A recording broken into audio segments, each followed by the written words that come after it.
Party's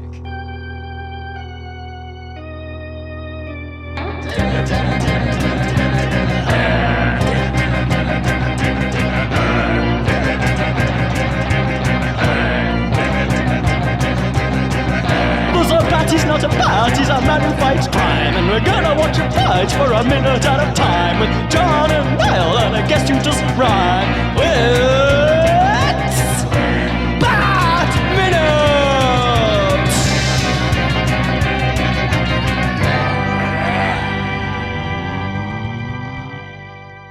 Hello, and welcome to another hiatus episode of Bat Minute, the podcast where we talk about stuff related to Batman vaguely in between the main show, which will be Bat Minute forever when it comes back in December or thereabouts. So, yes. Spoilers. Yeah, indeed. But I am one of the hosts, Niall McGowan. And dancing their way into your earlobes, it is I, John Parker, the other host. Yay. And all the way from the Mogwai Minute, we do have a guest today. People who hear next month's hiatus episode will be like, isn't that the same guy who was on for 2 guest appearances in a row? But it's only because he's in the same time zone, and yesterday he was like, I'll happily come on to talk about that and if you want. And that we love him. Of course, that. Oh. But it's all the way from the Mogwai Minute, it is Neil Brown. Hello. Hey. Well, how many of these hiatus episodes are we going to do? Just back to back it. That's fine. I'm willing to go until 4 a.m. And of course, we're here today to talk about the big new release from DC, the thing that everyone's talking about this month. Of course, we're here to talk about Teen Titans Go versus Teen Titans. Hey. The film that everyone's raving about. Surprisingly controversial, but the thing is that no one is talking about that, and it is great. And it came out this month. I was like, why is nobody talked about Teen Titans Go to the movies? That was terrific. That was good. Washed away. Now they've done another thing. It's like, this is excellent as well, but no one cares. I'm not knocking Teen Titans, right? But we all know why nobody's talking about it. This movie that we're talking about instead is... I don't want to say it's controversial, because that seems to be feeding into the nonsense publicity that you keep getting from everywhere. We are here to converse about it. So. But, this movie is very much one people want to talk about and should talk about, whether they like it or not. Well, that's the thing. Like, in case people who have downloaded this haven't seen the title of the episode, we're talking, of course, about Joker, not the Joker. That still bugs me, but wait, it bugs you because that's one of my favorite things in this movie. Oh no, it's like that always. Like I'm on record from the first season of the show. Been like, I prefer when he's referred to as the Batman and the Joker. Yeah, I get that, but right, this iteration of the character. It gives an explanation for the name. Oh, yeah. So it shouldn't have the. Well, they did have "This Is the Day" playing on the soundtrack at one point, but I think they cut it for. No. That's the joke. This joke's getting worse all the time. I liked it. It does the naming of him very well in the movie. I think it does quite subtly. Yeah. It's not forced. It's not overt. It's not, like a playing card slapped in your face. Yeah. It's just a very subtle line. Well, maybe it's not subtle. Maybe that's not the right word. But it's just a one line, and it's gone. And then he picks up on it later and says, "Can you introduce me as this?" I mean, you pick up on it when De Niro says it, right? But it's then played perfectly towards the end when Joker actually appears on the show. But we'll get there. Yeah. Well, you could say it's because this is an interpretation of the character. This is not the definitive article of the Joker. This is just a Joker amongst many. He is not the Joker in most people's minds. But that's the thing now, because this is such an oddity of a film. Will there be a generation of people now after this who are like, oh, that's who the Joker is? Well, it's a good question. I mean, the intention, I understand, is that this is just a standalone one-off movie, doesn't fit with anything else. Yeah. Right? Oh, yeah. I wonder if that will continue to be the case. I mean, if people really like it so much, and, I think it's had mixed opinions, which is confusing to me as someone who really liked this movie, let me just say from the outset. But it has, and some people really don't like it. But a lot of people really do like it. And actually, I think even the people who don't like it would probably mostly concede that Joaquin Phoenix does a really, really good job of being the Joker. I mean, his performance is phenomenal. And, you might hate the movie and what the director was trying to do with it, but his performance is great. So I wonder if, based on that, they might think, well, okay, if we do need a Joker in, maybe some upcoming Batman movie that we're about to make, or the one after that, maybe he comes into that.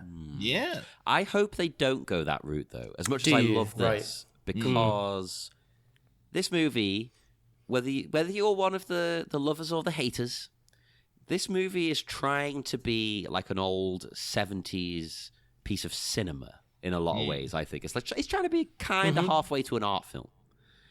And I don't think you should sully that by just going, oh yeah, bring him back for a sequel. Chuck Robert Pattinson in there. I was going to be like at the end of Wonder Woman 84, the sequel to Wonder Woman, they're going to be like, this guy Arthur Fleck is causing trouble in Gotham City. Maybe Diana Prince should go and sort this out. It's like, it wasn't it's like your 18 this certificate Joker and PG certificate Wonder Woman facing off against each other. Would you want that with the world that this movie has created? This is a very dark film.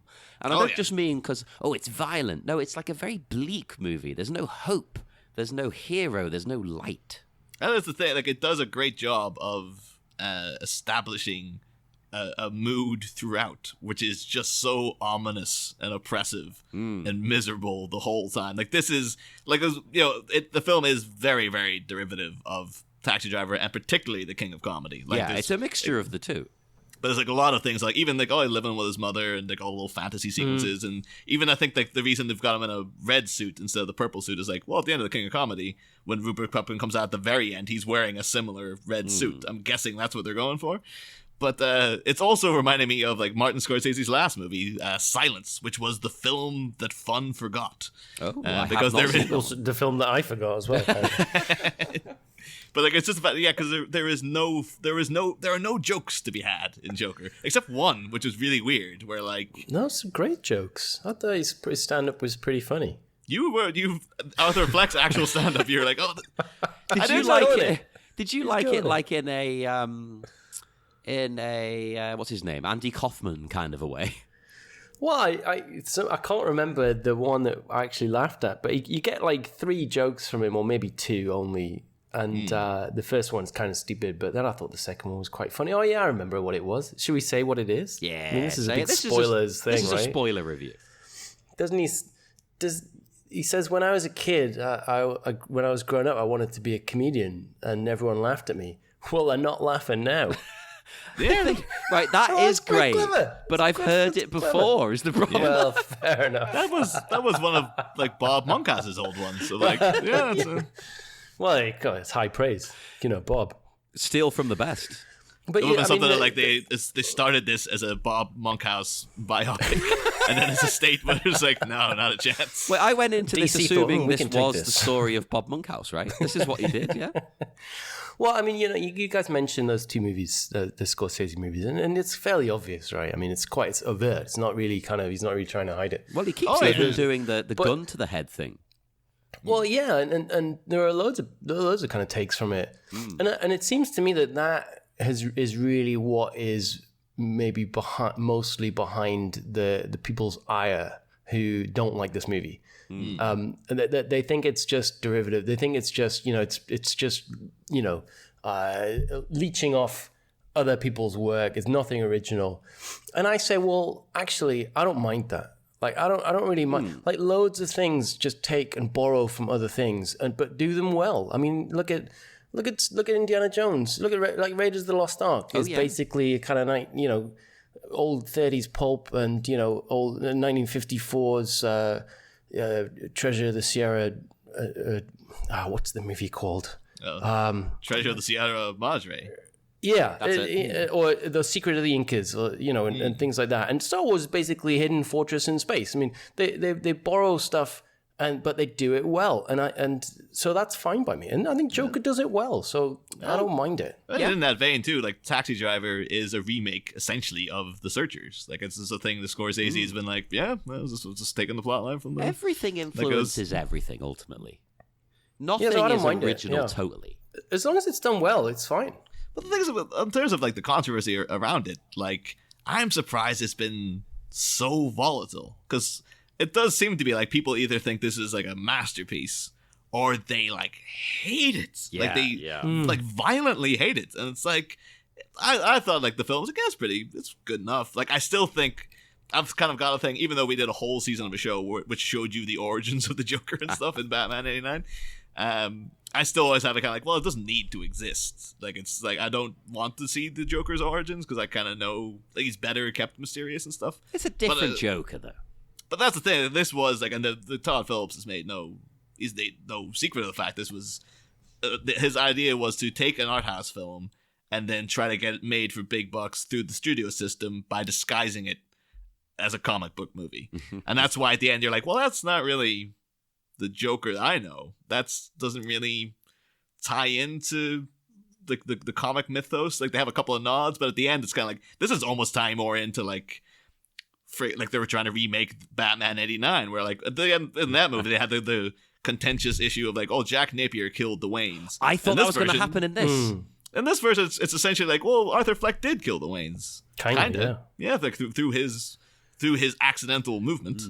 Not, which is, you think you can make an easy toilet joke about that, but I'm going to sidestep that one. But yeah, he does essentially kill. And I've seen some people complain about like, oh, do we have to see the Waynes die again? It's like, you haven't seen them die in this way though. This had to be the end kind of note. You had this like, maybe it could have been cool if you seen them duck into the alley and then someone following them in, and it was implied what was going to happen.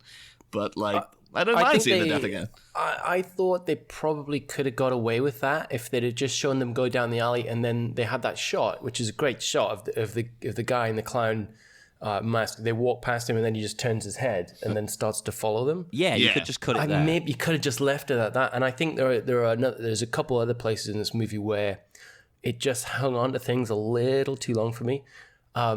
And that was maybe one of them. But again, I didn't mind seeing it because they didn't hang on it too long. They just kind of got it done in like 10 seconds and it was done. What I want to ask you guys about, though, did they have to do the pearls?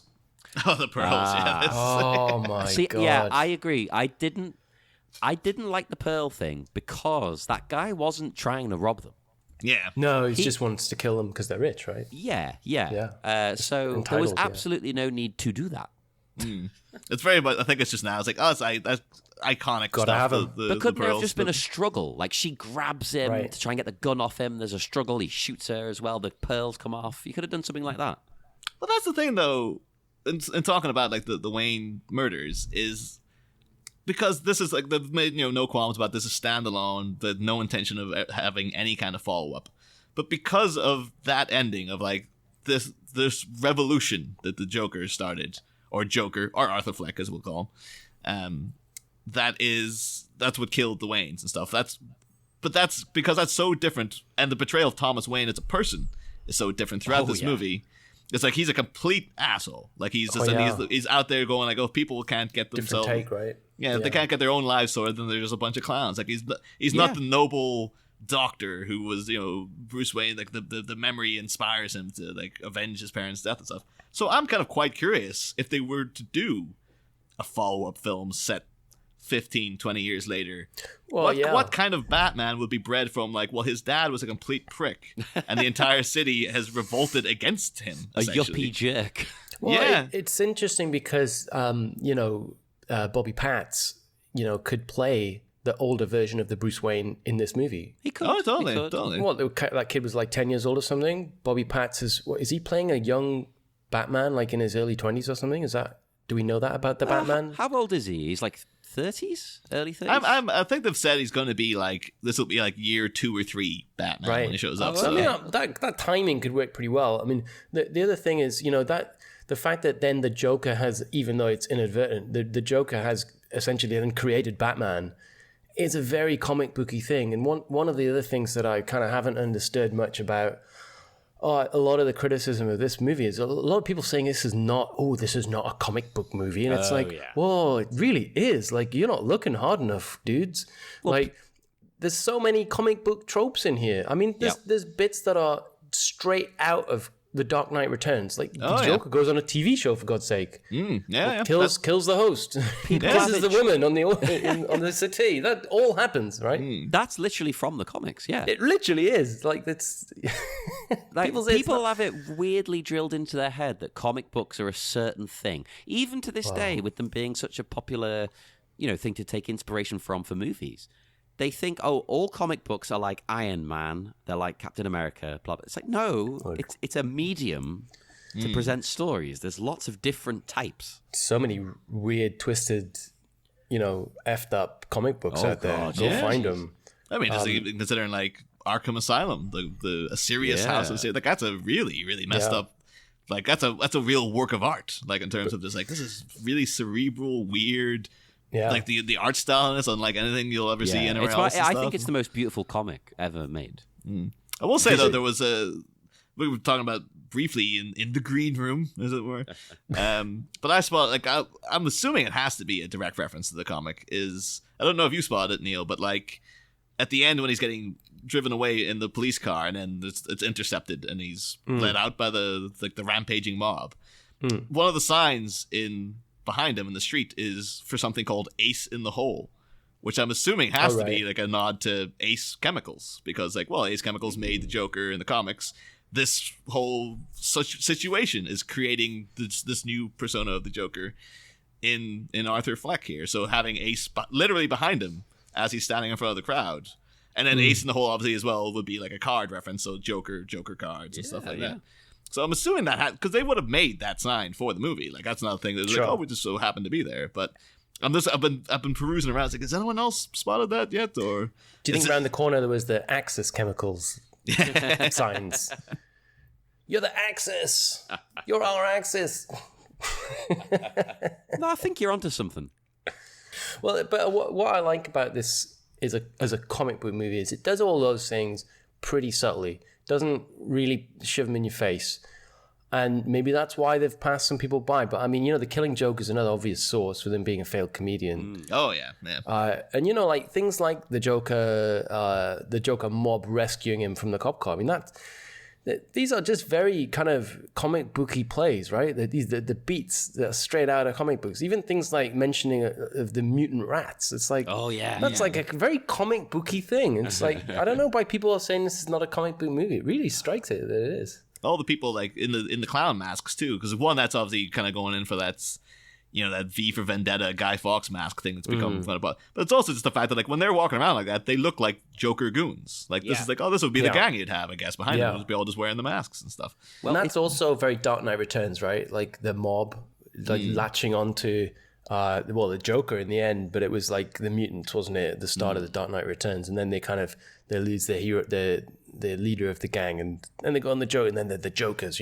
It's like it's just straight out of the comic books, which is great. I mean, this is not a criticism of it. I love that they've done those. Speaking of you saying the words like the leader of the gang, one part of it I was surprised that they put in, which was really like, holy crap, is this in the movie? Where like when he first becomes the Joker, and he's that scene you keep seeing in all the trailers of him dancing down the steps. That's to Gary Glitter. And I thought like, I don't know if it was maybe it just wasn't a big controversy in the States. Maybe they're not as much aware of it as over here. But for people who don't know, Gary Glitter, 70s glam rock star Gary Glitter, who has a song in this movie and is probably set to make royalties off it and stuff. He is apparently, because he has a co-writing credit on it.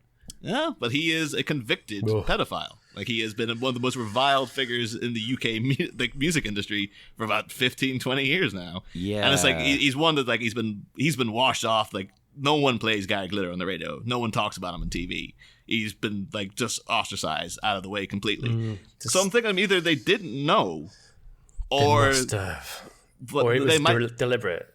Yeah, it could have been like, well, this is the rise of a flamboyant, problematic villain. Yeah, but so that's he's dancing to a song. Message. But yeah, that'd be one that's like, it might be a complete misstep then to be like, well, you're taking a very, very controversial, very sensitive subject of a convicted pedophile, and then putting it, if you're doing intertextual reference by having the Joker dance to that. It is uncomfortable. Yeah. And it's gonna, but so that was the one that did kind of go, which made me kind of go like, oh, that's weird. I don't know what that is. I can only think they must have known, and I can only think that they put it in to make it even more unsettling. It was for the unsettling. Audience. It was. It did its job. I mean, you mentioned the dance and the dancing that he does throughout this movie. Oh, it's beautiful. To me is amazing, isn't it? I mean, it's such a physical performance. And can we talk a little bit about his performance specifically? Oh, God, yeah, go ahead. Well, that dancing as well. Like, I instantly thought of it had an element of mime. Right. Yes, He absolutely. felt like a mime. So, Sean German, if you're listening, I'm sure you're going to like that. Let us know your thoughts, Sean. The Sean's guest next month on 5 Minutes Mime is Joaquin Phoenix. He's back. Although apparently he's a very touchy interview subject. So Yeah. Of course he infamously he walked out of an interview when someone well, the thing is, I was kind of making a joke to myself about that because he walked away from the interviewer, but because of the question he asked about, like, do you think that this could potentially incite violence and stuff?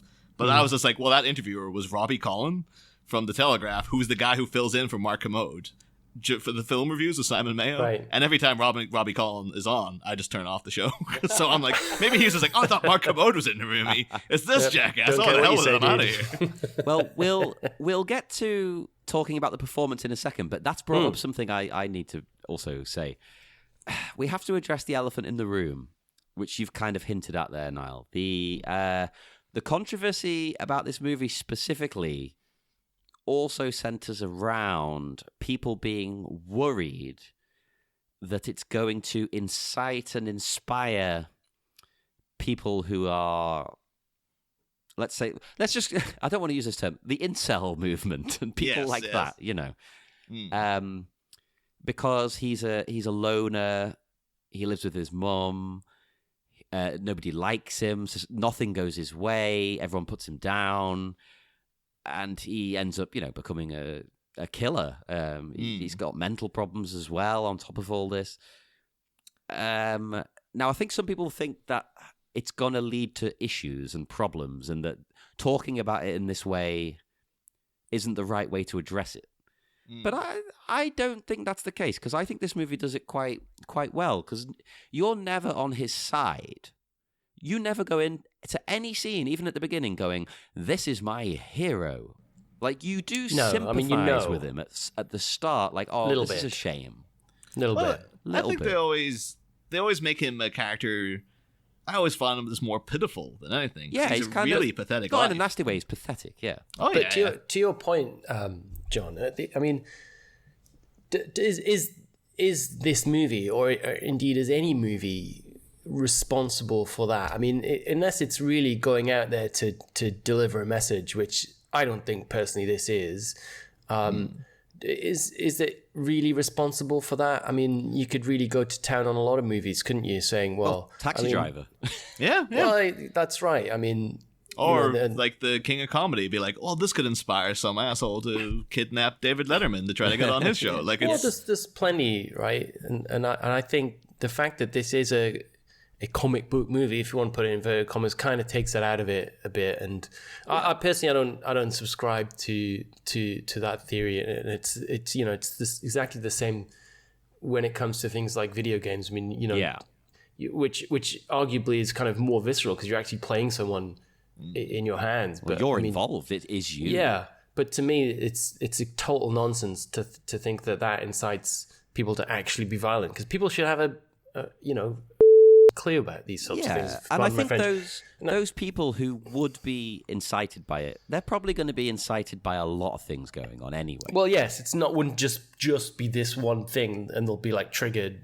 Yeah, well, that's the thing then, because it's like if you have to censor this movie, this is the thing. Like The Simpsons addressed this friggin' years ago with the Marge versus Itchy and Scratchy. It's like, wondering when The Simpsons would come out. Yeah, but like they did a whole episode. I was like, well, if you censor that one thing, then you're going to have to censor everything. Well, because, that's right. And there's a 15 at the end of the day.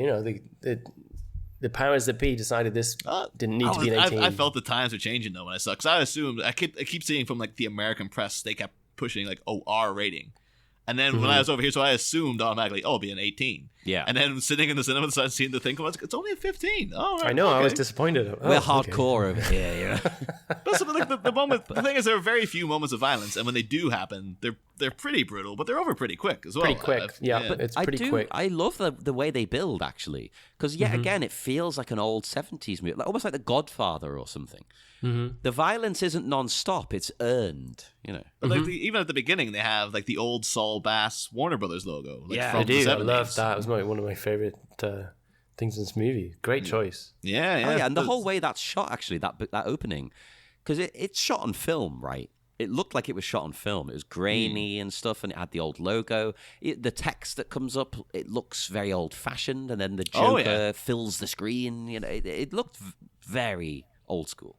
Well, one thing though, like in talking about like the portrayal of the character, though, people saying, "Oh, this is like making the Joker out to be like an aspirational character." Like, but the whole time through, I always felt like not only is he a very pathetic person in his life, and that's not true. Like, you know, that sounds like I'm blaming Arthur Fleck for like, well, he's got a pretty crappy life. Like, it's not his fault.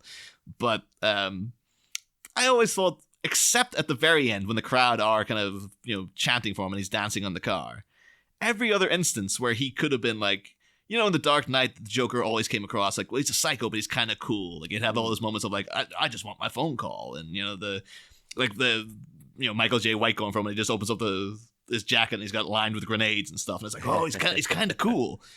But like this Joker, everything time he tried to be cool, they always kind of ruined it for him a little bit. Like when he's dancing down the steps, the guy Glitter, that ends abruptly when the police are like, what the hell is he doing? Like, hey, you. And then he just goes like, oh shit, and has to run away. Yeah, and I then didn't gets think hit he by would a car. run away.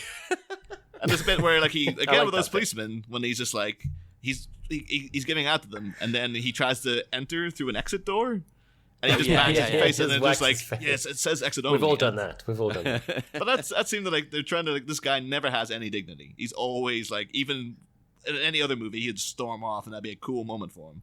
But that's an extra little level of humiliation that and even like when he finally like the action he takes to that sparks off the whole revolution is like he kills these asshole Wall Street brokers. Like he's down on the floor, they're kicking him, and he's just doing it in self-defense. And then when he mows down the last guy, it's like shooting him in the back, which is classically like, even in the Old West, that was bad form to shoot somebody in the back. So it's making him out to be like, well, this isn't like a grand heroic gesture. He's mercilessly just shooting a guy who cannot defend him in the back. Yeah, and it gets misconstrued by the mob. They think he's this hero doing it for these political reasons, and that's what I found so interesting. Like the character, he never ever tries to get involved in that.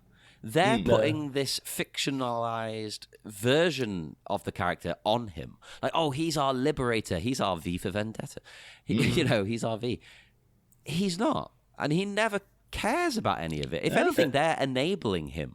Right until the end. And that was the great bit. It's like right until the end when he finally gets his first ever moment of pure happiness. When he's on top of that car hood and they all love him. And it's so interesting. And I think that was a really clever thing. That the fact that it was so inadvertent, he didn't do any of this by design. No. But it just it just happened, and it's what was his salvation, if you want to call it that, as the Joker character. That's what it was, the driving force behind it. And it's.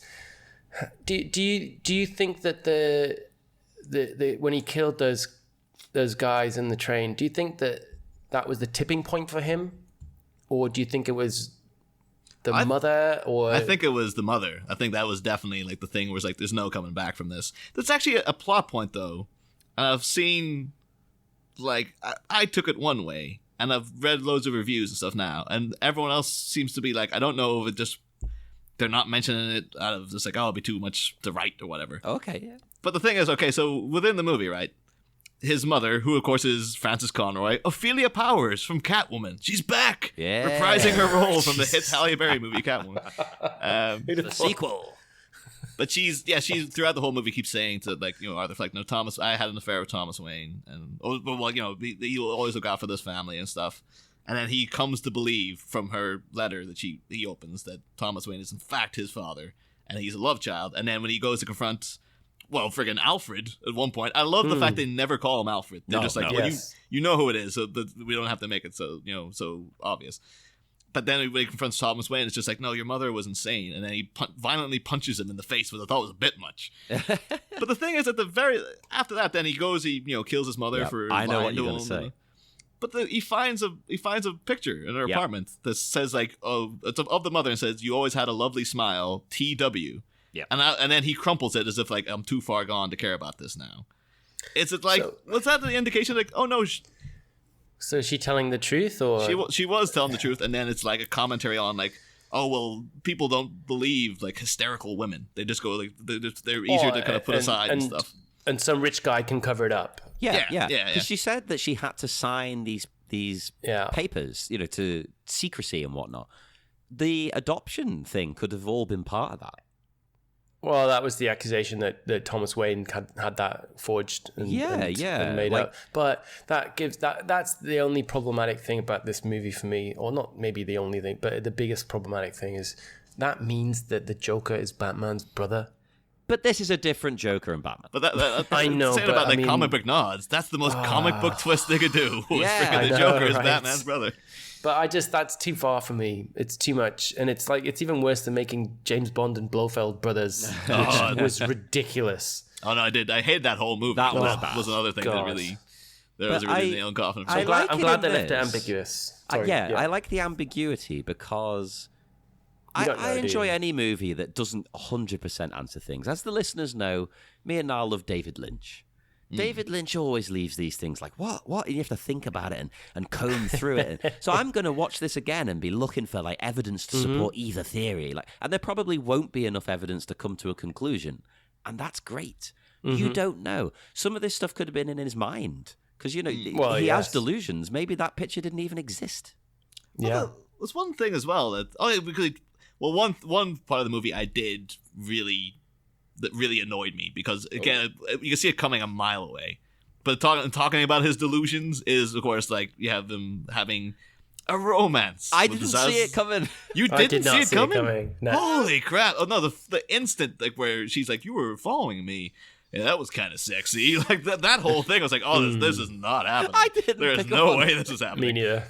And then, but things I We're could have... idiots, John. I could have taken it at, when he's just sitting in their apartment and she just goes like, oh, you're Arthur. Why are you here? But they had to show you like, oh no, there's three little clips, right? Yeah, they do the Fight Club that's the reveal, thing. like, I saw this with my mother-in-law, and she said the same thing, right? That's the first thing she said to us. She loved it, but she said, did they really have to show that? Like, I got it as soon as they met in the apartment. She's dead right. Yeah, and I think that's for, I don't want to criticize mainstream audiences, let's say. Like, a lot of moviegoers are too stupid to realize what's going on. That's the thing, though, because they make that painfully clear, and then you never see what happens to her, though. Because you could interpret No, like, he kills her. You think he kills her. I don't know. He 100% kills her. Does he? He walks out of the room. That? There's blood, and you hear an ambulance coming.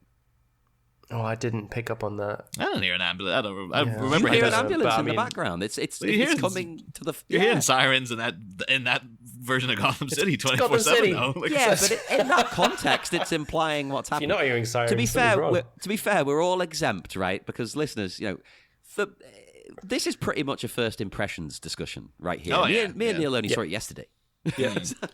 But no, I thought they kind of left it because then that is like I thought they were trying to like maybe set him up a little bit too much as being like a Robin Hood hero of the people type, because that I thought like, well, they left that ambiguous because if you saw him kill this like young mother and potentially even the child, there's no redemption for this guy. No, like, you already saw him kill his mother and stuff. But there you is could no almost... redemption. That's the thing. The Robin Hood thing is phony bull made up by these people who don't even know him.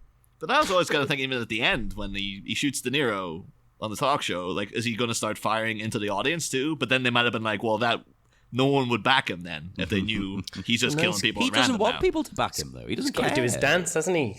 Yeah, but I mean, in terms of like, then at the end, it wouldn't make any sense that all these people are hailing him as a hero. Like, they'll hail him for killing which rich white guy, but they couldn't, like, if he was just shooting, random Joe and Jane six-pack in the audience. It's like, oh no, this guy, he is no leader and stuff. There's to no me, one on behind first him. viewing, first impression, I never once questioned the fact he didn't kill that woman.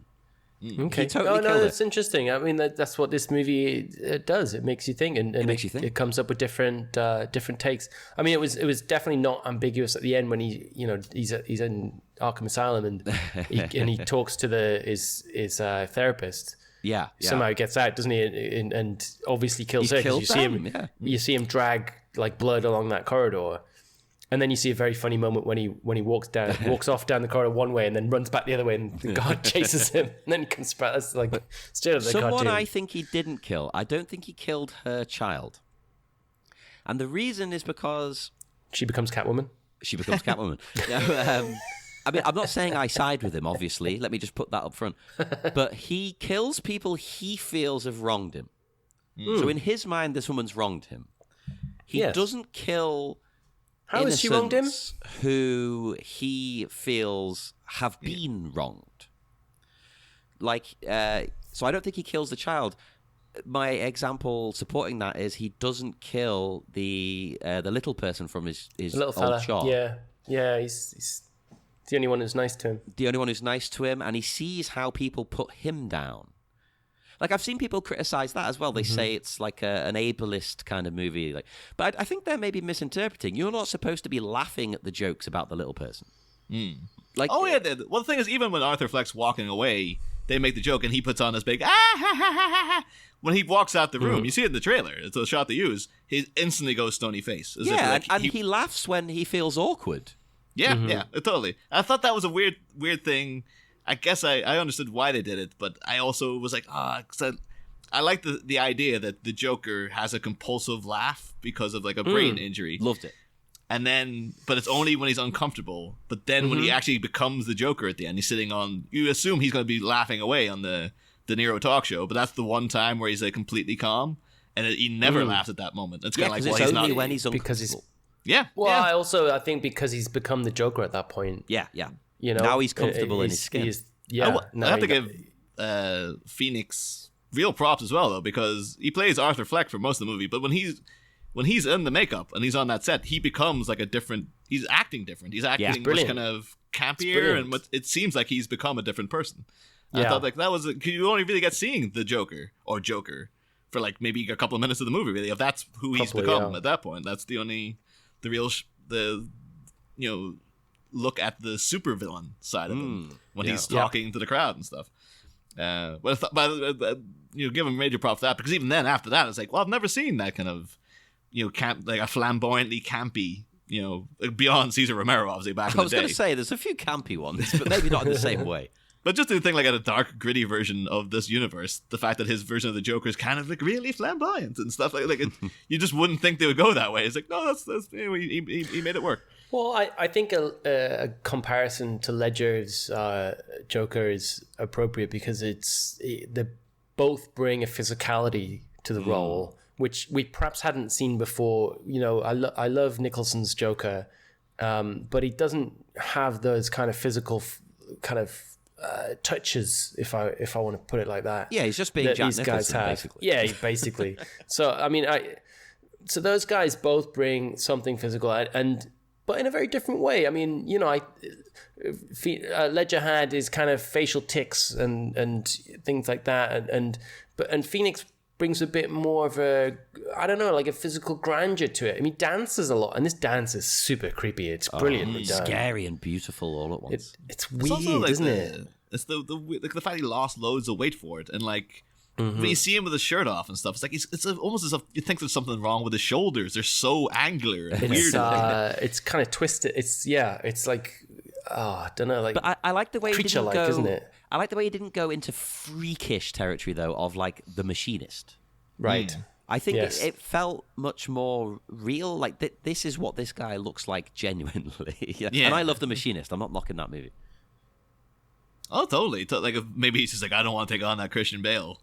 Although you see, weirdly, they had it was a very uncomfortable interview clip, because speaking of Christian Bale, people of course will remember his infamous outburst on the set of that Terminator movie that God leaked and stuff. And I saw there was like an interview, I think it was on like Jimmy Kimmel or something, where someone like this Todd Phillips sent in a clip of Joaquin Phoenix like not blowing up at a guy on set, but him sitting in the outtakes, like a guy making some joke behind it, and Joaquin Phoenix been like, "Yo, it's not funny. What the hell's the matter?" Like really getting agitated with the guy and stuff, and going like, "I'm trying to find something real here," and it was so awkward because even Phoenix's reaction to it's so awkward and weird. He's just like, "Oh, that's uncomfortable that you sent that in." But maybe he's going for new Christian Bale territory. I love that stuff. Yeah, why not? Good point. Get into it. It's funny you said it's not funny, because that brings up something else. Right, I went into this movie, I didn't want to like it, because just before release, the director did an interview, and he came across like an absolute jerk, like the biggest asshole that I hate. Like he was saying, because he did The Hangover of all. Oh yeah, did all three of them. He did all three of them. And he said basically, I've switched to gritty movies like this. I'm paraphrasing. Because woke culture killed comedy. It's like, no, bugger off. No. You being unfunny helped kill comedy. People realizing that this sort of thing isn't funny killed your comedy. So I didn't want to like the movie. I didn't want to support him. Right.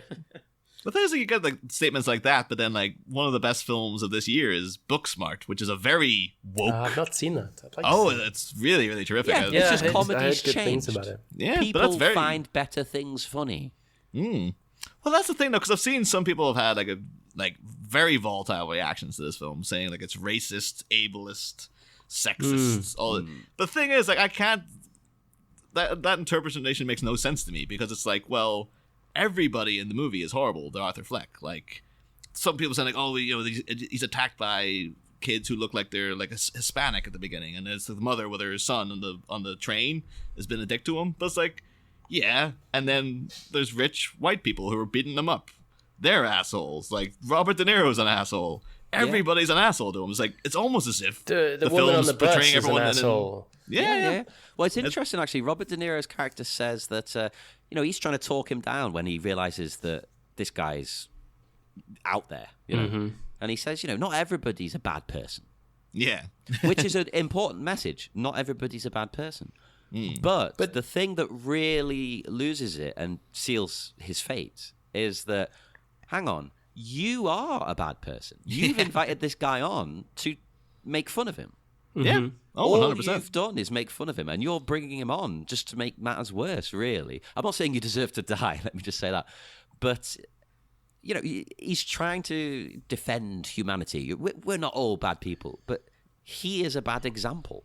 There's that was one bit I thought was like, that's like, that would never happen. Where like, one of De Niro's, like earlier in the movie, he's got the tape of Arthur Fleck's stand-up. Yeah. And he's just picking on this poor guy, going like, look how terrible he is. It's like, wait, they do this all the time, They do this like on Ellen, and I'm not making fun of Ellen here.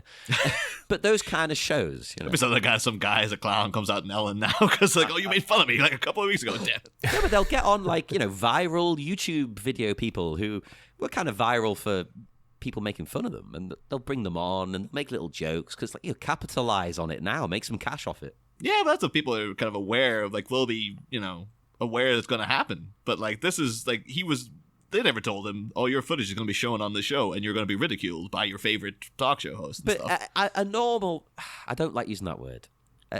Most people would be aware that's what's going to happen, right? But he doesn't think like that. Yeah. He's living in his fantasy world where he's like, oh, I'm going to be like a star. Yeah, this will be great. Most other people would think it through and be like, hang on. Why is he inviting me on? I did kind of want to see more of his comedy, because I was like, yeah, that was one of the masterful things that's in The King of Comedy, is that they don't show you Rupert Pupin's stand-up until the very end. And you're kind of like, oh, it's either he's going to be awful or they'll flip it and he's like amazing. But then he turns out to be like very mediocre. Like he's just sort of like average. Yeah, it's the Even most like worse, isn't it? It's so like perfectly crafted. Just like, I can imagine him like maybe as like an au pair or like as like an opener for like a nightclub or something. But like, yeah, he's just okay. Some of his jokes are like, meh. But I was kind of like hoping like he'd go up in the comedy club, and I did like the little touches like when he's in the comedy club taking notes. Yeah. And like there'll be jokes that land with other people that don't land with him, and then the guy will say something else that's not funny, and he'll be like, and it was just be so out of touch with people and stuff. And it's great that because he wants to be this great comedian and make people laugh and stuff, but because of his problems he's got and things, he doesn't understand people. He doesn't understand what's funny or how to make people laugh. He's studying it. And what's less funny than that, really? You can't study it to that degree. It doesn't work. You've got to be more natural. Because if you see him doing the comedy and that, you might end up being on his side a bit too much. Because you might empathize with him and...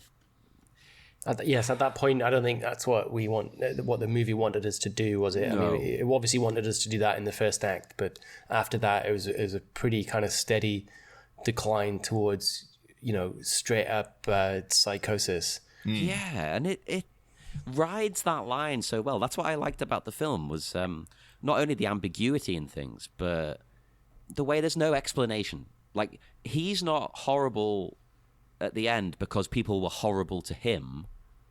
Necessarily, there are other issues at play. It's complex. I mean, I don't think it's necessarily any one thing. I mean, he was obviously mistreated as a child. Yeah. Oh yeah, and he obviously had a mother who didn't look after him in that regard. Yeah, and I don't even think she was ill. I think she was faking it. I think though the major message of the movie to me, when people thought like, oh, it's inciting violence and stuff like that, the main message I took away from it was about the evils of apathy. Because everything that's wrong with Arthur Fleck is because people just don't care. Like, you find out he has this brain injury because his mother stood by and let him be beat by his stepdad. He's been taken off medication because they're cutting the funding, and his psychiatrist blatantly just doesn't care. And she says, like, they don't care about people like you, and they don't care about people like me. No, and everything about where he can get his meds once the funding's cut, and you don't hear the answer. Yeah, but I think she kind of is like, I don't know. Like, there's no answer. But there's a whole thing of like, well, maybe if people cared a bit more, that this like, it's more of like a warning of like, well, this, in a heightened version could be where society could head if people don't start being nicer to each other, basically. If they start trying to care about each other a little more. I work in a, I don't reveal too much. I work in a mental health hospital. You work in Arkham Asylum. Yes, I work in this Arkham Asylum. And we have service users. They're not called patients these days. Service users who they've had similar experiences. To be honest, they've not been. I don't want to diss the people I work for. They've not been looked after very well. They've not been taken seriously. They've not been listened to. Like one guy once, I was walking home from work a few years ago, and I was accosted by someone who'd been waiting for any employee of the hospital to come out. And he was going to murder me. But he came up to me and said, like, the voices are telling me to do this, and I don't want to do it. He's like, I'm not that kind of person. And I was crapping myself. So I'm like, okay, so at any moment this could change the situation. But it's a similar thing. Like, basically, he was going to do it because nobody was listening to him and they weren't helping him, and he wanted to be arrested so he could receive help.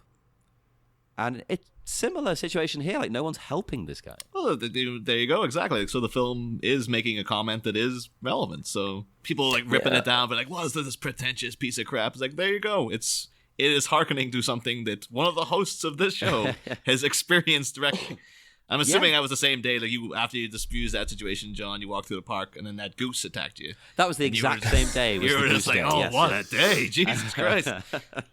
The other thing this movie does is, I mean, it's quite topical in a way because it's really a lot about the system failing someone, like you said. It's also a lot about society failing people, and also society failing itself. I mean, the dissent that the Gothamites have in this movie is quite palpable, and it's directed at the rich, the entitled. That's what they've chosen for this one. I mean, it's quite a swift descent into anarchy, and I think it's supposed to be extreme and it's supposed to be quite alarming, but actually it's not. And if you look at somewhere like Hong Kong at the moment, which has gone in 3 months has gone to total chaos, and even in the UK back in 2011, we had those riots. Yeah, that happened. I mean, in the UK, I mean, this happens. I mean, and it's it's prescient, and I think it is. It's not necessarily trying to say something, but all the people that dismiss this movie as just being too basic and not having anything kind of new to say. Well, I don't know if that's true. I mean, it's saying something, and the other thing I would ask people who are knocking this movie is, what do you want it to be? Like, what kind of take were you expecting here? Like, what kind of take do you want? Like, it's a one-off. What do they call it? Like, what do they call these one shots where it's just not in the real universe? Like Elseworld. Elseworld. It's like an Elseworld movie. So what do you think it's going to be like, guys? Like, of course it's going to be kind of dark and moody and twisted. That's what all these things are like. What do you want? Do you want a Joker that's dancing down the street, with a gun that says bang when it, the flag that pops out? I mean, I think people just didn't expect it to be so, like, about the times that we live in now, with all the violence and the danger of gun violence and things like that, which I think is an important topic to address. So you have people who get angry at it for even addressing it, but then you get other people who are angry at it for not addressing it enough. It doesn't go far enough. I think they want it to be a movie that 100% condemns the Joker, Arthur, and makes him out to be just a twisted, evil person who, didn't have these bad things happen to him. But what made it exciting to me and interesting is that it's everything. Like, society fails him, as you say. The system fails him. But he does also fail himself. There are certain points where he could seek help and guidance and talk to people, and he doesn't do it. Everyone's at fault in this movie, which is bleak. Yeah. There's no light. Everybody fails everybody. Yeah. I will say there was a viral tweet that went around a couple of, maybe like a month or two back, and kind of fed into the fervor there was in the build-up to the, because it's inciting incel violence and stuff. Yeah. Where someone wrote up, I can't remember who it was on Twitter, saying, like, the only opinions you should listen to about the Joker are that of women of color. Because, like, there's the only opinion that's going to matter in regards to this film. Which is like, so it was not good for us because, like, we're three white men. I know, this is a stereotypical podcast right here. Three white guys. But I can say, I do live with a woman of color who did see the film. Right. And she, she's very much involved with, like, racial things. She works in a slavery museum and stuff. Yeah. And she enjoyed the film. She was just like, I thought it was really, really good. And her only criticism, I brought up aspects of people are saying it's racist because of this, and she's like, I didn't get that at all. I thought everyone was a fault and stuff. I think a lot of people are very overly sensitized to these things these days. Now I don't mean that in, we shouldn't address these issues. Absolutely, of course. We absolutely should. But I do think that people do start to kind of read too much into some of these things. I'm probably not saying that right. I get what you mean. You kind of know what I mean. It's like, I'm so far on the left, you'd think I would be against these kind of things. I'm a socialist. But I didn't read those things into it that other people... I didn't either. I don't see There was one moment I was uncomfortable in the whole film, which was minor because nothing else backed it up, I felt. Obviously, other people think otherwise. Was when he's playing with the gun and he's watching the TV, and he does point it directly at the black guy on the TV. And I was like, oh no, don't go this way. Don't go this route. And it didn't. I felt it didn't after that point. That must have just been, I assume, a coincidence. But the only, like, in the Mitty, when she got out of the lady I was talking to her about earlier, she's saying, I went to see it. She went to see it with a friend who has mental issues. And her only criticism of the film was her friend going, I do wish there would be more, every time there's someone who's got a mental illness in a film, they wouldn't just have them descend into violence. Yeah, which is a fair have mental point. Problems. A lot of people do. Well, it's a completely fair point. But at the same time, it's like, if you went to see a film about the Joker, and he doesn't do something violent, you're going to be disappointed. So it's more of a like, well, that's by all means have more films about people with mental issues who, fighting against the film stereotypes and stuff. But not the Joker. Yeah, the Joker is like, he needs to end up doing something. It would be a very interesting take to just play a very straight Joker that doesn't do anything bad. Well, again, no, that's what makes it interesting. Like, it's not saying he's doing this because he's mentally ill. Like, he's mentally ill, and all these other pressures have exacerbated these problems when they could have been avoided. He's doing this because of the apathy of society. He's mentally ill. He could be getting help, but no one's willing to. Well, and he tries. I mean, he's an inpatient before the start of the movie. We know that because when he comes back to the asylum, they kind of let us know that he's been there before, right? Oh yeah, and he's not because he's caused a crime. He's gone there to get help, and he's trying to get help through that therapist. The funding gets cut. He's he kind of knows he's not a kind of normal in inverted commas guy, as you say, John. It's not a very good word to use, but he kind of knows it, and he tries to get help, and the society fails him. Yeah, 100%. Yeah. There's one scene though. I was kind of like, I wonder why this is here, because at one point I was like, it's gonna be a twist, and it'll turn out it's actually Mr. Freeze's origin. Because there's a scene where he takes out all the stuff from the fridge, and climbs inside.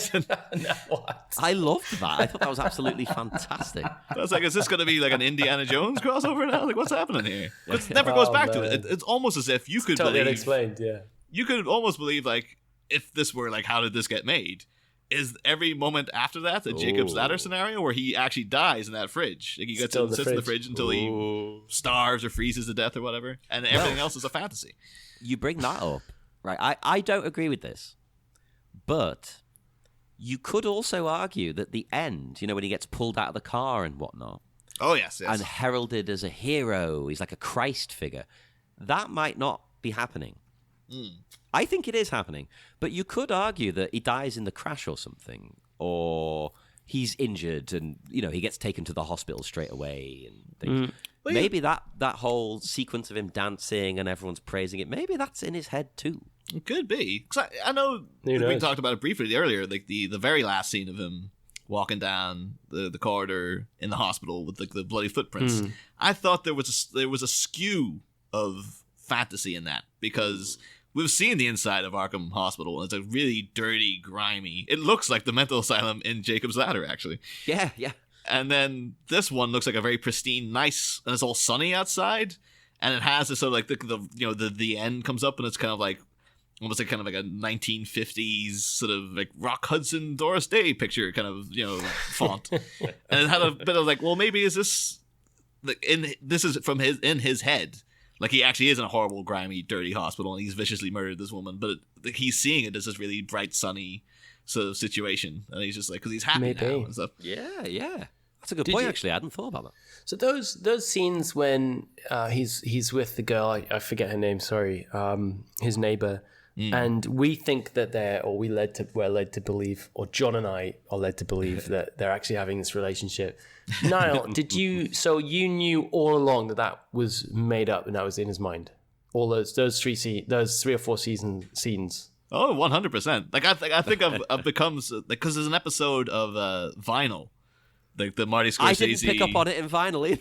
But there's an episode in that where, like, the guy plays Jeff Rossetti in Boardwalk Empire. He's like the main character in it. What is his name? Like Marty Carnival. Yeah. Carnival. Yeah. And Carnival. And out of nowhere, throughout this whole episode, he keeps talking to this random Swedish guy. And about 10 minutes into it, I'm like, that guy's like one of his dead friends. He's not, because no one else is talking to this guy and stuff. It's just a mental block we've got, John. Yeah. We don't see it. It was just too much. I felt like he's because Arthur Fleck's such a loser, and then this woman just like, even though he admits like, oh yes, I was following you, and then she's so instantly into him, and she's going to his freaking comedy nights and stuff, and it's just like, it seemed too easy to me. I was like, there's no way that she's actually there. Now that you say it, it kind of makes sense. But yeah, in retrospect, it's obvious.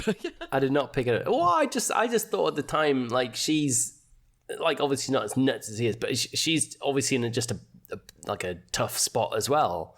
A bit of company from the guy down the road. He's loves his mum, looks after his mum. Seems like a nice guy. Yeah, not Norman Bates at all. Right. I mean, I just thought that's what it was, and I guess it's a bit of a stretch. I do support the idea, though, if they were to continue in this universe, that the kid does become Catwoman, because then there'd be licensed to have Zazie Beetz play Catwoman, which would be terrific, because I love Zazie Beetz. And I know she already did Domino and Deadpool, but it's like, hey, everyone's... Oh, that's where I know her from. Oh, yeah. This is one of those movies where everybody is somebody, because even like the big asshole guy, like you guys... head he caves in, the other clown. That's Cordell from Hannibal. It's Glenn Flesher. Like he was the killer in True Detective. He's all. Oh, that guy was a jerk as well. He gets him a gun. Total jerk. And then screws like frames him. Totally screws him over. He deserved it. Oh yeah, 100%. He had no sympathy for that guy. I thought he was designed to kind of evoke Peter Boyle in Taxi Driver too, because he's a kind of heavy-set bald fella who's kind of like kind of friends with Travis Bickle, but he's not really. And this guy keeps trying to portray himself like, oh, me and Arthur are buddies. It's like, you ain't got this guy's back at all. Just You're a freaking snake in the grass. Nasty guy, right? I mean, it's they're all like this in this movie. Everyone, like almost everyone. Well, when I was watching it, then the Joker first kills those guys on the train. My mother-in-law turned to me and just whispered in my ear, "Well, they deserved it." Oh yeah. This is like you could do a friggin' we call it the cell block tango from Chicago with the characters in the Joker. Like they had it coming. Well, I mean, they were jerks and they deserve a comeuppance, but I don't know about being shot to death on the train. Oh no, but they were definitely worse than jerks. They were entitled pricks who, went way too far. Well, even things like, in terms of like reflecting real life violence and stuff, like the guys on the train, they were flinging French fries at a woman. Yeah. In Liverpool, not too many years back, there was someone killed on a bus, and it started by someone flinging. I remember that chips story. And stuff, and it was like. This is ripped from the headlines. Like this is proper. Someone got the person who they were throwing the chips at kind of turned around and just said, something like, "Do you mind? Like, please stop." And the guy, that was obviously the reaction he wanted. All the reaction he wanted. There were a couple of things from the headlines as well, though, because I didn't think about it until I spoke to my partner Lol afterwards, former guest of the show, and future guest of the show. But she pointed out to me, again, I'm slow, that, there's the whole scene with the movie theater and things. Mm-hmm. Now, she was like, oh, that's like in real life where at the Dark Knight screening, those people got shot. Oh, yeah. And I was like, oh, crap, yeah. Like, maybe they shouldn't have evoked that. The guy is, the Aurora shooting has been, I think even it's not showing in the cinema where that happens. Like understandable, to be fair. As much as we defend this movie, understandable. The family have come out and condemned it and stuff, but then it's like, well, obviously they're going to be very sensitive about the topic and stuff. I thought that was actually quite a clever thing, though, in that, well, that's such a jokery move as well, the fact that he slips in with like the bellhop uniform on, like that's straight out of a comic. That was amazing, yeah. The disguise, like he's playing Hitman. Great. But then there's even things like the fact that all the rich people in the tuxes are watching Modern Times, which is like Charlie Chaplin as a tramp, a tramp clown. Right. It's just like, it's another comment. Like, there's the rich just sitting up in their ivory tower laughing at the escapades of a poor clown and stuff. While there's chaos outside, yeah. Is it that one? It might be a different Chaplin movie that's dead anti-capitalist as well, where he literally gets eaten by a machine at one point. Oh, that's the same one. It's that one, isn't it? Yeah. Consumed by the machine. They should use that scene. It's just like, you just want like socialist propaganda and everything, John. Like, if it's slightly socialist, jam it in there. So. Well, that's the thing. Like the people condemning this, a lot of them are on the left, and a lot of them are on the right. It's weird. Like nobody can come to a consensus. Yeah. Is it a leftist movie? Is it a right movie? Is it a 1-star movie? Is it a 5-star movie? Yeah.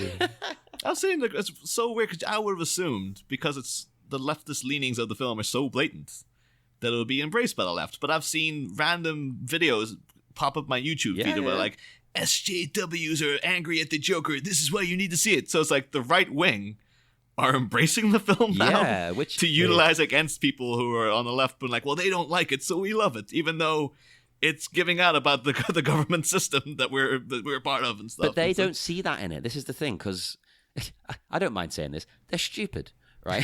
So they don't see that. They see themselves in Arthur. And that's it. They don't think about the wider context, why it's happening, what else it's saying. And I think that the movie falls into that troubling spot of it's not as clever as an art house film. Yeah. But it's much smarter than the detractors are making it out to be as well. It's like a middle ground, and it revels in the fact it's in the middle ground. It rides these waves. It doesn't care. It's like, yeah, we're going to go here, we're going to go there.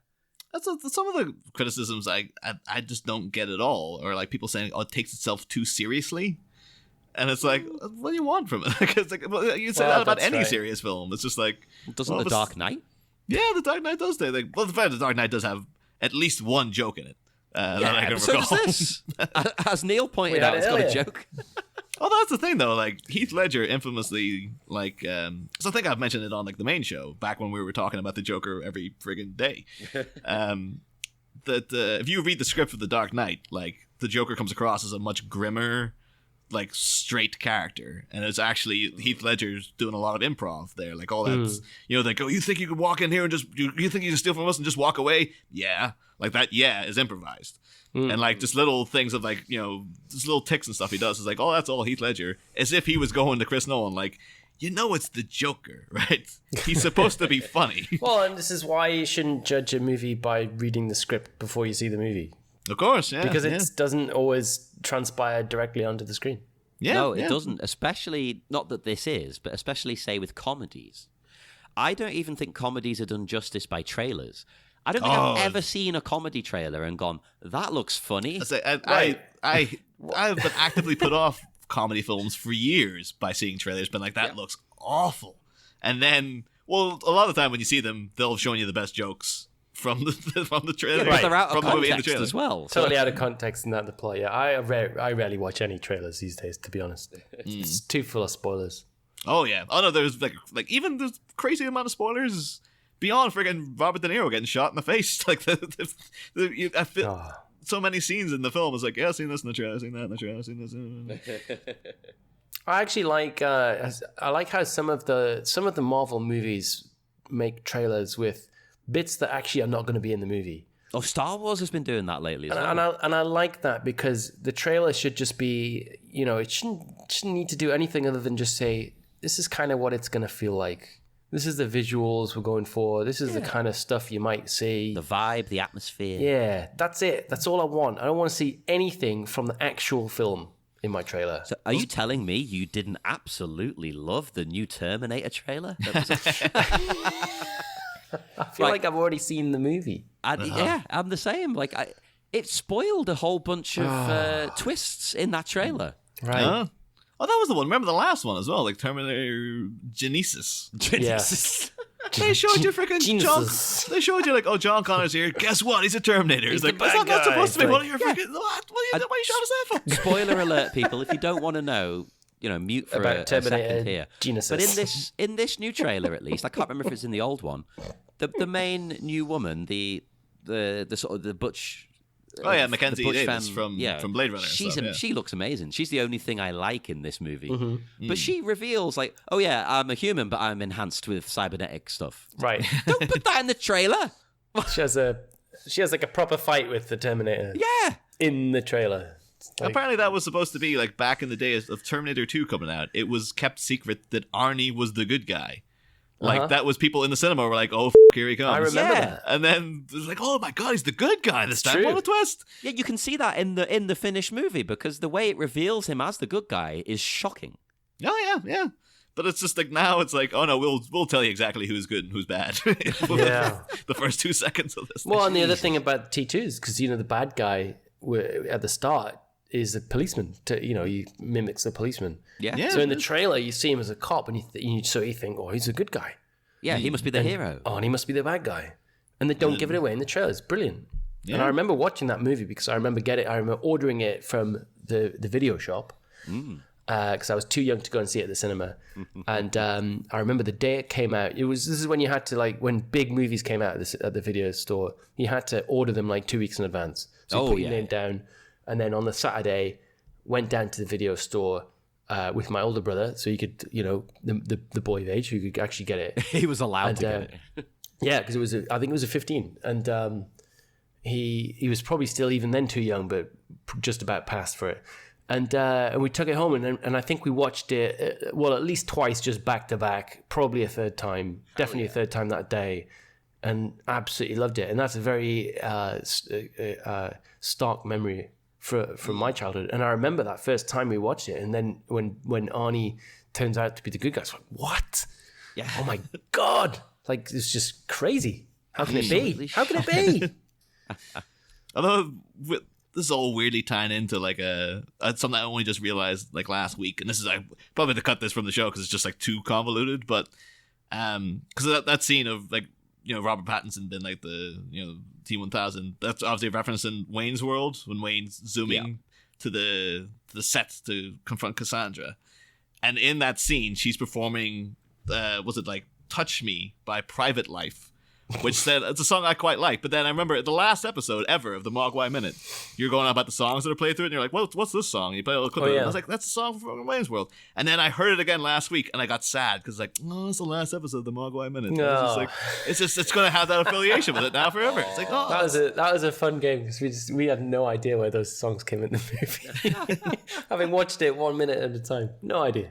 Well, speaking of songs, in Joker, I just want to especially credit the score. Oh, I mean, yes. the soundtrack that the songs chosen were great, but the score, it's lovely. I thought it was beautiful. It was dark. It was creepy. It was twisted. It's very bassy, cellos, strange sounds. It reminded me a little bit of a more musical Hannibal. Mm-hmm. Like the sounds that you get in the show Hannibal mixed with Bjork. Nice. Which makes sense because I looked up the name of the person who did the music, and I'm going to butcher this name. I apologize. I think it's Hilda Gudendottir. So I assume from that name they're Icelandic. I believe it's a woman who also did the soundtrack to Chernobyl, which is also a very ominous. Like incredibly oppressive soundtrack. So well, I was listening to the score to this while I was eating my tea before we recorded. It was great. Yeah, it's very moody. Get yourself psyched up. Let's also give a shout out to the cinematographer Lawrence Sher and the production designer Mark Friedberg, who I think both did brilliant jobs in this movie. This movie has a visual mood that's very much in keeping with the kind of early 80s setting. The kind of grimy selfishness and angst of the citizens of Gotham and the streets of Gotham. It looks stunning, this movie, and it's beautifully shot. I don't think they could have done a better job, those two. No, stunning. If I had to think of the one moment of this movie that's always going to stand out to me, and there's plenty of standout moments and stuff. But the one bit of it where because most of Arthur's violence is just it's justified shooting those Wall Street guys. I don't know about justified, but you understand. You understand why he's doing it, but it's kind of I get where he's coming from. But there's killing friggin' Cordell is he's a complete prick and stuff. But the one bit where I was like, oh my God, this is so creepy, is when he meets young Bruce Wayne. Oh, and then he puts he literally puts out his thumbs and puts up, and it cuts to Bruce Wayne just standing uncomfortably with this grimace on his face as the Joker's putting a smile on his face, and that was the one moment I was like, oh Christ, this guy's really creeping me out now. That could have get been away from silly. that kid, dude. That could have been silly and cheesy, but it pulled it off. It just about did, didn't it? And I was worried about it for a minute, and I kind of saw where it was going. But let me ask you guys this then: Do you think it would have been? I mean, I quite liked having Thomas Wayne as the Wayne character in this movie. Do you think they could have just done without having Bruce in it at all? You could have. You don't need him, but I also don't mind, if that makes sense. I'd say because I did like that scene, so I was fair enough. Yeah, and that also had a really really subtle little nudge nudge moment where he's playing in a little treehouse thing, and then he slides down a pole to come over, and it's like I caught the that, bat poles. Bat poles. There's a couple of little things like that. I think at one point, we obviously mentioned the ace in the hole thing. There's a bit where the Glenn Flesher's clown makeup looks very similar to the mask that Heath Ledger wears at the start of The Dark Knight. Yeah, it's the same kind of makeup, like the beard stubble makeup, which is, of course, that mask was a reference to the 60s show again and stuff. Everything's connected. So there's a couple of things. I was actually like, I would never do this movie like 1 minute at a time. But there was things I was like, oh, I wish I had a freaking notepad here, just to be like, when they're announcing like the Murray Franklin guests, I'm like, there's gotta be an Easter egg in there. There's gotta be some mention of like, they'll be like, oh, coming up our guest like Basil Carlo or something. And you'll be like, oh, there's gotta be like a deep cut freaking comic reference in there somewhere. But it also strikes me as the type of film they'll be like, no, we don't do that here. Well, that's right. I had that exact same note. There are very few, if any, Easter eggs in this movie. I think the big ones are things like having Bruce Wayne in there. I think one of the ones that I thought they might do is when he goes to Arkham Asylum to find out about his mum, and you see him in the lift, and he's just standing there in the lift, and there's this crazy guy in a strapped into the chair. In the bed in the lift being transported next to him.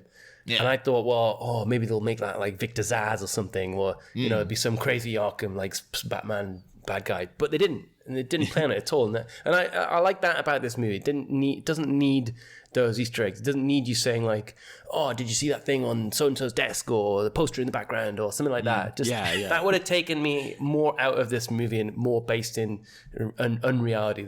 I think it didn't need it. And the thing is, in that regard, though, I pity the poor fools who end up doing it a minute at a time, because they're like, there's nothing to freaking talk about. The stuff that is in is more subtle. Like Neil, I think you brought up the one from the comic where he goes on the chat show and he kisses the woman. Yeah. Oh yeah. Stuff like that. That's a much deeper cut, and that works because it's not silly. Agreed.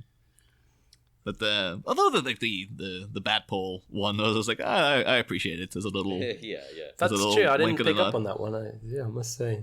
I think they also had like an advert for like Amusement Mile at one point, which is like the Joker's hideout in The Killing Joke and stuff. That's one of the locations you can go to in Arkham City frequently is Amusement Mile. See, it's funny to talk about minute by minute. Yeah. Hell yeah. Although I think this would. Like minute by minute, though, it's like it's too miserable though. I think way too bad. Yeah. Like I was thinking, like other movies do minute by minute. Like one of my favorite movies, like The Fly, the Jeff Goldblum Fly. Is like I couldn't. Jesus Christ, you'd be so depressed after that. Year of your life. Yeah. Talking about The Fly. I'm not too sure though, because this is very much outside the DCEU. Are the DC Cinematic Minute guys going to cover it? Because they're going to have their plate full because they've still got freaking Wonder Woman and Justice League and Aquaman. I'd assume they're not, but I don't know. I haven't asked them, actually. Yeah. Although they've got that, speaking of this, in the same week as this coming out, we also had the trailer for Birds of Prey, which isn't Birds of Prey because there's no, like, the Birds of Prey aren't like, it's like, oh, where's Oracle? She is the head of the, she's not in it. Harley Quinn is the head of the Birds of Prey. It's just the Harley Quinn movie, right? I'm not alone in thinking it didn't look any better than Suicide Squad, right? It looked like a little, like, because at least some of the trailers for Suicide Squad, I was like, oh, hey, maybe. But this was like, this just seems like it's knowing that Margot Robbie, because I made a joke the other week about an actress who looks exactly like her. She should change her name to Margot Robbie, not Robbie. So I said, make sure you get the pronunciation right. But knowing that she's a producer on it, and she had like a big creative part in like crafting the film, the fact that Harley Quinn has been shoved down your throat and it's so much, it's like, this is a real ego trip. As well, to the point, right? I hated this in the trailer. I hated it. Harley is wearing a T-shirt that says Harley Quinn on it. Yeah. like 100 times it says Harley Quinn, Harley Quinn, Harley Quinn. Bugger off. And it's just like, because people, they're big fans of Black Canary and Huntress, and they don't even, I think Huntress gets one line in the whole movie. And it's crazy because at the end it's just like, who's in this movie? Like, Margot Robbie, Mary Elizabeth Winstead's like, she's in it? Where the hell is she? I barely ever saw her. I think I saw her in like the background of a scene. Yeah. And then Ewan McGregor's there. He's Black Mask, but he's not Black Mask because he's not wearing a black mask. Yeah, he's doing a bad accent.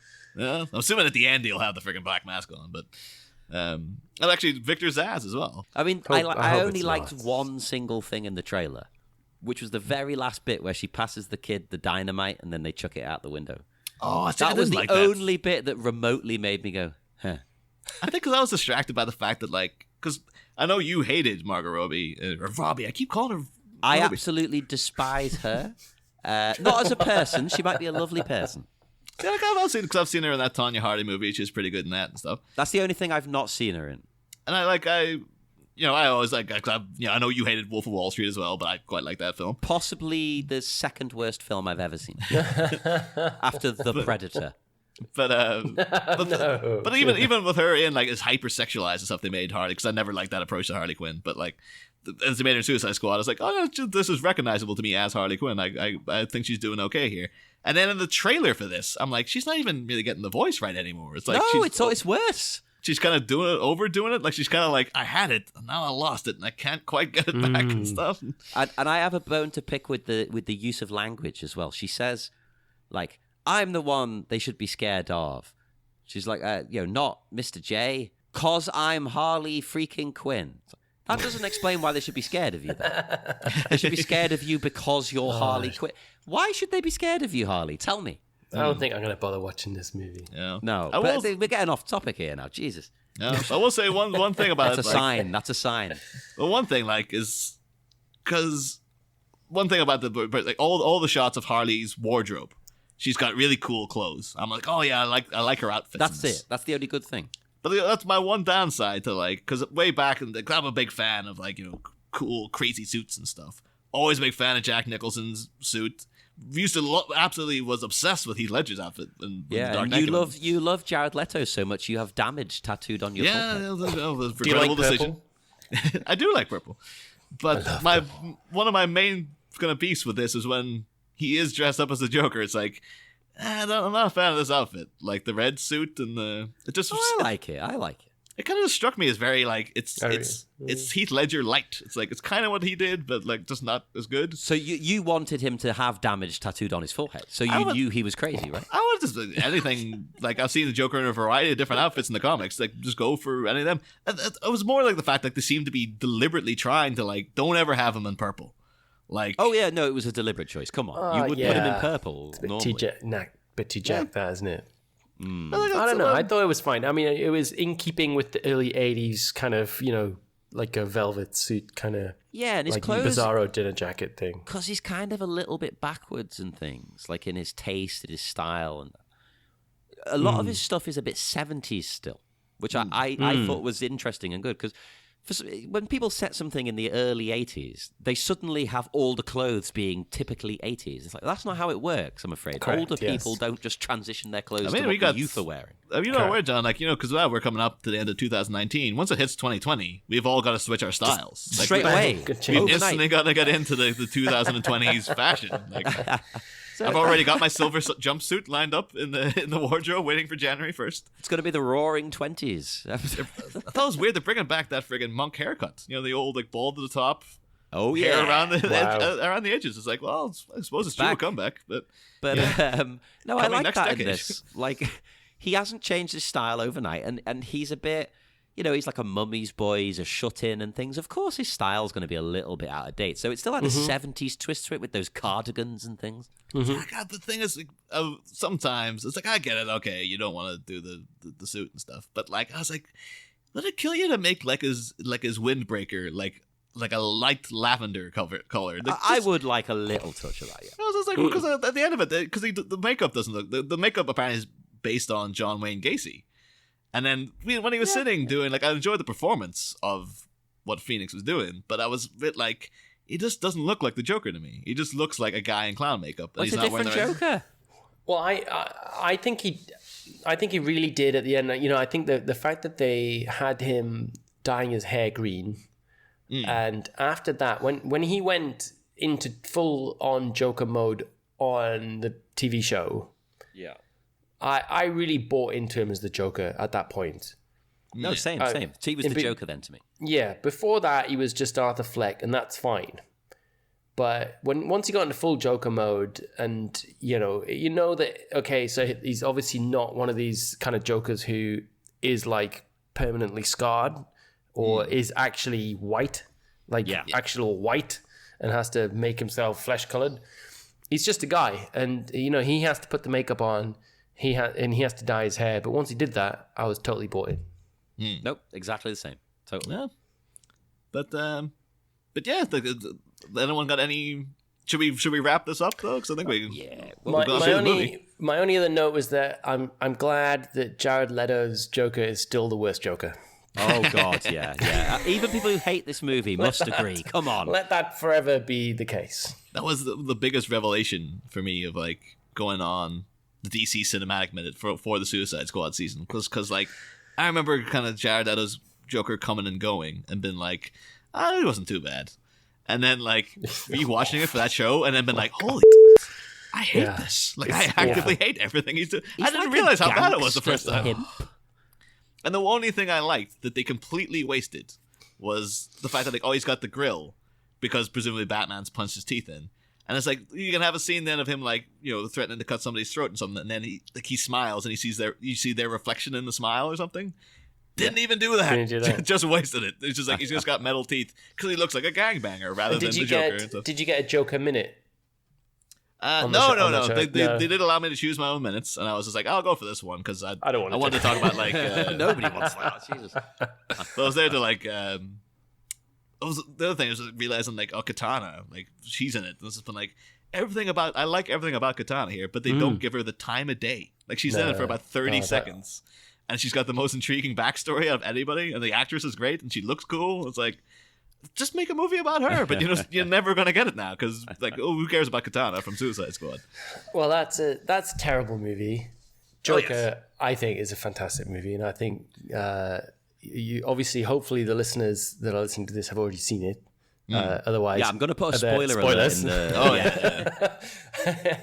But if not, go see it, guys, because I think it's really good. It's an interesting take. It's different. It's not something we've seen before. And you know what? My favorite comic book movie over the last 10 years is quite a long way, Logan, which I think was just a fantastic take. I mean, it wasn't Elseworld. It was established characters, but they just did something very different with those characters than they'd done before, and they did it brilliantly. And I think this kind of it goes along the same route. It takes characters that are very well established, does something very different, and has a tone and a mood about it that just it rings a nice bell for me, just like Logan did. So this is up there for me. That's a great comparison, actually, Logan. Yeah. Well, I was going to ask on our way out now. I was going to ask, do you recommend the movie? But we've got your answer right there. Yep, sure do. Niall, do you recommend people see the movie? I do. I think as much as I was opposed to the concept of a Joker movie, the fact that people are talking about it so much, and like people go like, "Oh, it's pretentious, it's mediocrity."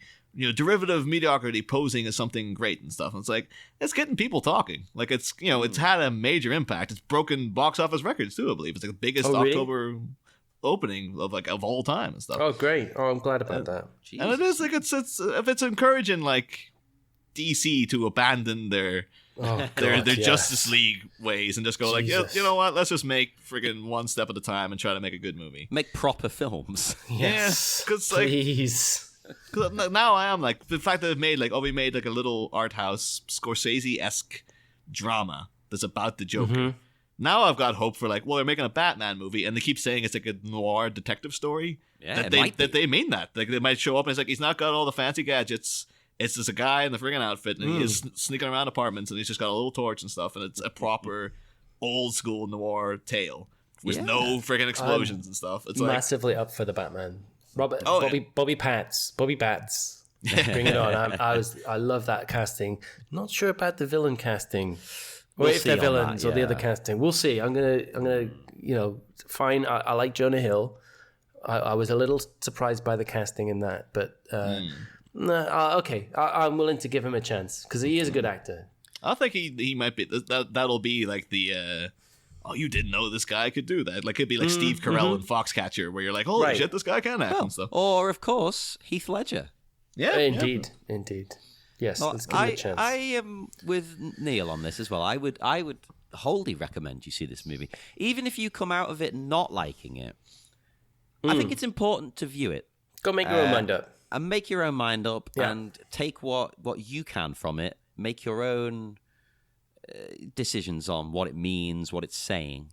I think it's an important movie for our time, for good or bad, again.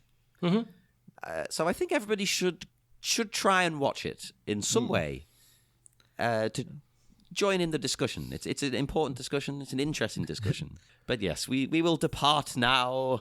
Is there any point? Let me cut this bit out. Actually, is there any point in us saying, Neil, tell people where to find you? Well, I mean, should I ask you that? George and I long ago wrapped up the Mogwai Minute. I say long ago; it's probably on about a year or so. But both our series of the Mogwai Minute are on your podcatchers, wherever you want to find it. Just Google the Mogwai Minute. We did both Gremlins movies, Gremlins 1, Gremlins, and Gremlins 2: The New Batch. And there might be something coming the listeners' ways by way of their own special. Ooh. Maybe sometime soon. Oh, this is news to me as well. We shall see. We need you. We need you back on the airwaves. Thank you. You need a new show. Oh, Indeed. I mean, if people don't want to wait to hear you on your own special, spoilers, it may turn out because of the weird order in which we recorded things, you might be hearing Neil Brown on Bat Minute sooner than you think again. I actually think you need a show just called "It's the 80s." Right. I was just talking about movies that I hate because every time, this is one of the reasons I wanted to talk to you guys about this movie is because I really enjoyed this movie. And I enjoy, maybe it's not the right word. I really liked this movie. And you can't enjoy this film. No, it's not the right word. But all of the kind of since wrapping up Mogwai Minute and all of the kind of guest spots that I've done, which haven't been that many, have always been talking about movies that I just don't like and hate, and I'm just like, that's fine, I can do that. But it's nice to talk about one that I appreciate and like. And so it's been really a pleasure of mine to be chatting with you guys about Joker. Thank you very much for having me on the show. Thank you. Thanks for joining us. And we will head off now. If you want to chat to us, we're on Facebook at the Bat Minute Listeners Cave, and we're on Twitter at Bat Minute. Come and review us on iTunes. That's always very lovely. We will appreciate it. We might even shout you out on the show. Who knows? Oof. Who knows? Oof. Oof. Listeners. And come and buy a T-shirt on TeePublic because we need lots and lots of money to give to directors that people hate to watch their movies about psycho killers. You guys are on Patreon now, is that right? Sorry to interrupt. Is that right? What are you guys up to on Patreon? Oh, yeah, we are. I believe we've got, at this point, what do we have out? We have that Tim Burton's Aladdin review. Yep. We did the Almost Got Him review. We've got our start of our coverage of the Long Halloween coming up at the end of October. Yeah. How are you doing that? Are you doing it like chapter by chapter, or? Well, I think it's going to be the first month will be the first issue, but then if you actually read the Long Halloween, a lot of the issues are quite short, so we might just do whatever the monthly Patreon episode is. We'll do a little bit at the end, like, oh, this is what's happening in the Long Halloween now, and then when we reach the end, that'll have its own episode as well. But yeah, because the first issue was quite long. It's like a bumper issue, right?